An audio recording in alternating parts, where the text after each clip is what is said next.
Good morning everyone! I just wanna share. Ewan ko kung bakit gusto kong mag-share ngayon. And it's all about pagsisimba. And it's all about taong magsasabi ng ganito. Aminado ko, sinabi ko din to. At ngayon ko napagtanto na tama nga at totoo. Which is, nagsisimba naman ako eh. Hindi ko kailangan magsimba kasi hindi ko kailangan magsimba. May takot ako kay Lord at nagdadasal naman ako palagi sa Kanya. Kaya okay lang. Alam niyo ba na ang demonyo po may takot din sa Kanya at nagdadasal din. So, ang kailangan nyo para malayo sa tukso, nagawa mo yung gusto mong gawin na malayo talaga sa pangit na gawain mo. You have to give your one day, your Sunday para mag-church. Alam mo, sa totoo lang, isi-share ko po sa inyo, hindi po ako nanghihikayat. No? Kasi po ako, nayaya ako. And then, itong dalawang to, feel ko, ibinigay ni Lord, ginawang instrumento ni Lord para mapunta ako dun sa lugar na yun. At hindi naman siya, anong tawag doon? Lord, tulungan mo ko. Nagtagumpay siya, ayun. Apaksaya ko na nun, di ba? Sino ako, napaka-VIP ko naman. Na maramdaman kong gusto niya pala ako mapunta doon. And thank you po yun. Thank you, Lord. Nung nakapasok ako doon, alam niyo, sa totoo lang, yung pakiramdam ko, lahat ng problema ko, umiyak ako. Iyakin ako, sa totoo lang. Iyakin ako basta sa mga bata, sa mga nanay na nakasaktan, ganyan. Madali ako umiyak. Kasi alam ko yung pinagdadaanan nila. Alam ko yung hirap, no? And then, nung pumasok ako sa simbahan na yun, sa JIL Poblacion, doon ko naramdaman na kahit doon lang, naramdaman ko yung napapahinga ko. Tapos paglabas ko, ang lakas-lakas ko ulit. Kasi alam niyo ba, yung lahat ng sermon ni Pastora, kalahatan doon, sagad, tagos, para kang sinaksak na ito ka, ayan ka, nagsisimula ka pa lang, alam na niya. Alam mo yun, yung mga ganang bagay. Kung hindi nyo man po ako naiintindihan, siguro dapat, lalo na kung ikaw ay problema, o hindi lang namumblema, baka nakakalimutan tumawag si Jesus, kay Lord, na siya ang Savior natin. Punta po kayo. Hanapin niyo po ang simbahan na para sa inyo.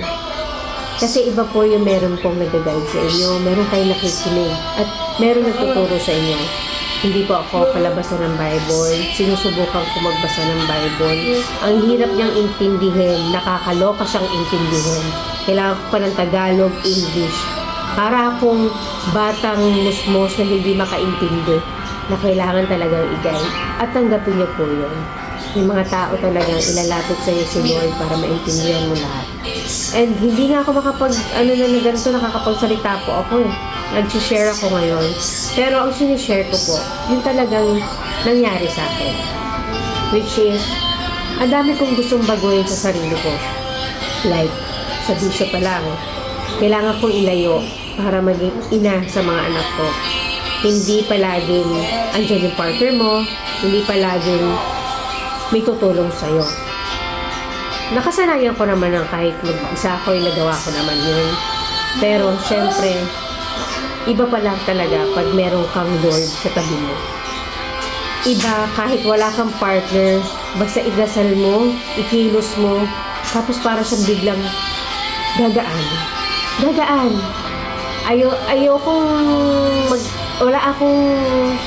Wala akong sinasabi na hindi ko naranasan. Pero ito po yung naranasan ko at naramdaman.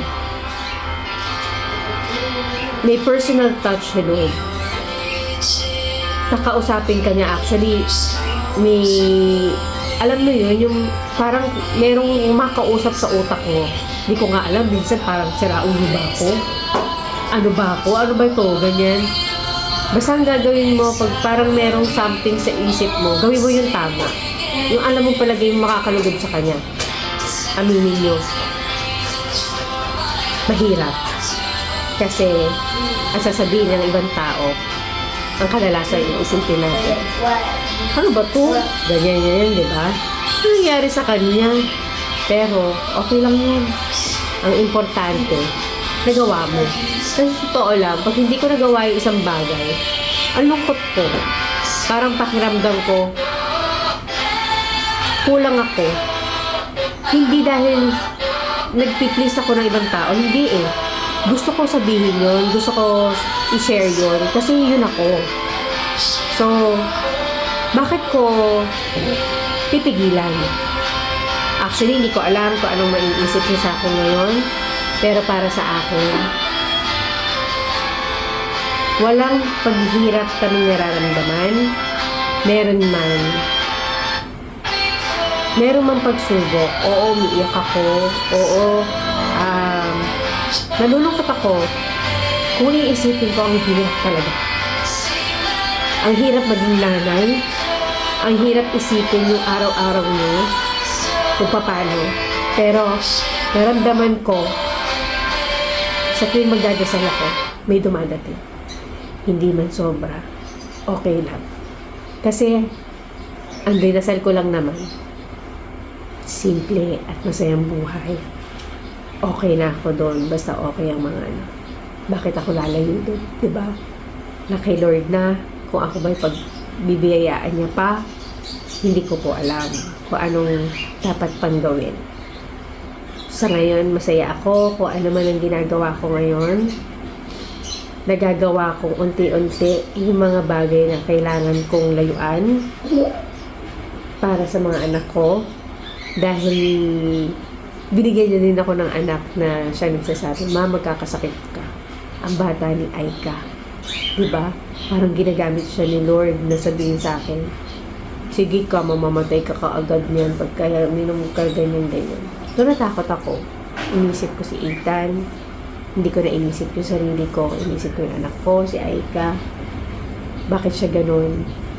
Tuwing ano na lang, meron tatapik sa akin. Tapos, kailangan ko ituloy yung buhay ko. Ganun. Ayun lang. Gusto ko lang mag-share ngayon at sana sa yung iba na gusto na magsimba at natutuwa ako, may mga kaibigan ako na susubukan nila magpumunta, gawin niyo po kahit isang araw lang, isang beses lang. Hindi namin kayo pinipilit at hindi ko po kayo pipilitin. Pero hindi gusto ni Jesus na malayo tayo sa Kanya at maparusahan tayo sa impyerno. Ang init doon ayoko doon. The skin, pang ano ko, pang langit ako, ganun. Di ba? Isipin natin yung masaya, magpasalamat tayo sa Kanya. At yun lang. Kung ano man po na i-share ko, sana nakatulong at sana magawa niyong pasalamatan yung mga bagay na dumadating sa inyo araw-araw. Buhay. Na paggising mo pala, buhay ka pa. Humihinga ka pa, girl. Diba? Thank you, Lord. Ayun. Yan lang sa ngayon. Maraming salamat po. At pinanood nyo, pinakinggan nyo po ako. Yun lamang po. Yun lang yung gusto kong sabihin. Hindi ko man alam kung ito maayos o ano man.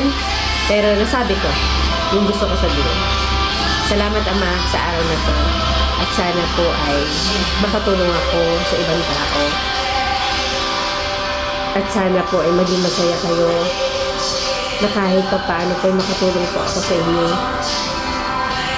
na mapalapit yung ibang tao sa inyong tabi. Yun lang. Maraming salamat po. God bless everyone. Ingat po kayo palagi. At unahin ang pamilya. At unahin ng Diyos. Unahin si Lord. At sunod-sunod na po. Ayun po. Maraming salamat po. Bye for now.